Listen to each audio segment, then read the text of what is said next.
নমস্কার, স্বাদের সম্পূর্ণার নতুন একটি ভিডিওতে আপনাদের সবাইকে স্বাগত জানাই। আজ আমি বানাবো এগ রাইস। এগ রাইস ব্যাঙ্গালোরের স্ট্রিট ফুড হিসেবে খুবই বিখ্যাত। তো চলুন এটি বানাতে কি কি উপকরণ লাগে দেখে নিই। কুচিয়ে নিয়েছি কিছুটা ধনেপাতা, কাঁচা লঙ্কা, টমেটো, একটু পেঁয়াজ, কিছুটা আদা রসুন, একটু বাঁধাকপি এবং একটু পেঁয়াজকলি কুচিয়ে নিয়েছি। শিলনোড়ায় আদা রসুনটা বেটে নেব।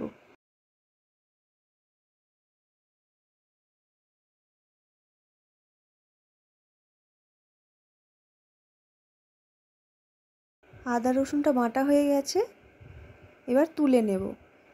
কিছুটা গোলমরিচ নিয়ে নিয়েছি, গোলমরিচটাকেও একইভাবে বেটে নেব ভালো করে।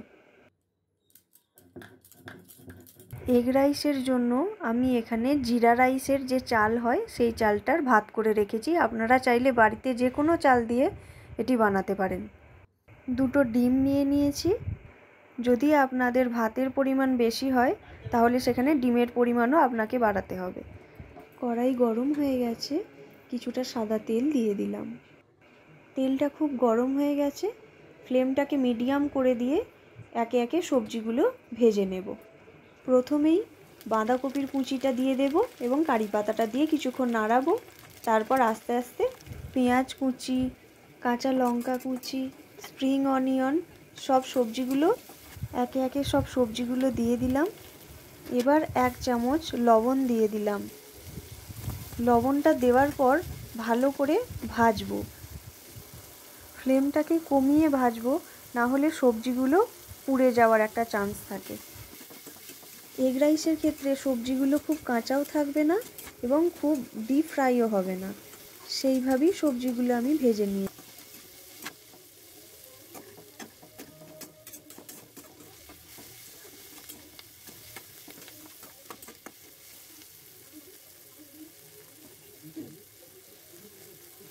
সব সবজিগুলো লো ফ্লেমে 5 মিনিট মতো ভেজে নিয়েছি। এবার আদা রসুন বাটাটা সবজিগুলোর মধ্যে দিয়ে আরও 2 মিনিট ভালো করে মিশিয়ে নেব।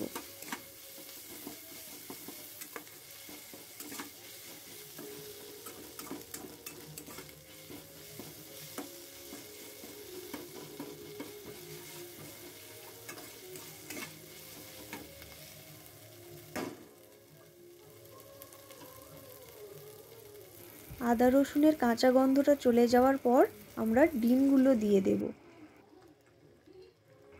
ডিমগুলোকে সবজির সঙ্গে ভালোভাবে মিশিয়ে নেব এবং লো ফ্লেমে ভালো করে ডিমটাকে ভেজে নেব যতক্ষণ না ডিমটা গুঁড়ো গুঁড়ো হয়ে যায়।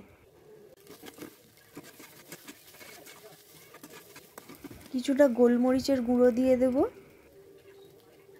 2 চামচ সয়া সস, অল্প একটু ভিনিগার আমরা বেশি দেব না কারণ টক হয়ে যেতে পারে, একটু টমেটো সস। আমি এখানে কিছুটা লাল লঙ্কার গুঁড়ো ব্যবহার করেছি, আপনারা যদি ঝাল কম খান তো এটাকে স্কিপ করতে পারেন। আপনারা গ্রিন চিলি সস এখানে ব্যবহার করতে পারেন। আমার কাছে গ্রিন চিলির স্বাদটা ভালো লাগে তাই আমি এটা শেষে ইউজ করেছি। কিছুটা জিরে গুঁড়ো এবং গরম মশলা দিয়ে দিলাম। সব মশলাগুলো দেওয়ার পর 2 মিনিট মতো ভেজেছি। এরপর ভাতটা দিয়ে দিলাম।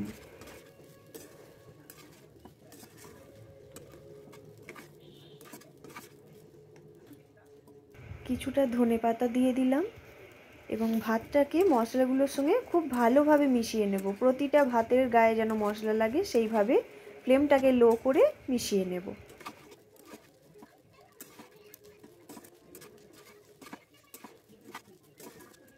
গ্রিন চিলি সসটা দেখুন আমি এখন ব্যবহার করে নিচ্ছি। আপনারা চাইলে যখন সমস্ত সসগুলো দেবেন তখনই গ্রিন চিলি সসটা দিয়ে দিতে পারেন। আমার south Indian style egg rice ready হয়ে গেছে। আজকে আমি এগ রাইসের সঙ্গে বানিয়ে নিয়েছি চিকেন কাবাব। কাবাবের রেসিপিটি যদি চান কমেন্টে জানাবেন, পরবর্তী ভিডিওতে কাবাব রেসিপিটি আপনাদের সবার সাথে শেয়ার করব। আমার তো খুব খিদে পেয়েছে, আমি খেতে গেলাম, আপনারা ভিডিওটি দেখতে থাকুন। বাড়িতে রেসিপিটি অবশ্যই ট্রাই করবেন এবং জানাবেন রেসিপিটি আপনাদের কেমন লাগলো। ভালো লাগলে একটি লাইক, চ্যানেলটিকে সাবস্ক্রাইব করতে পারেন। দেখা হবে নেক্সট ভিডিওয়ে। Thank you.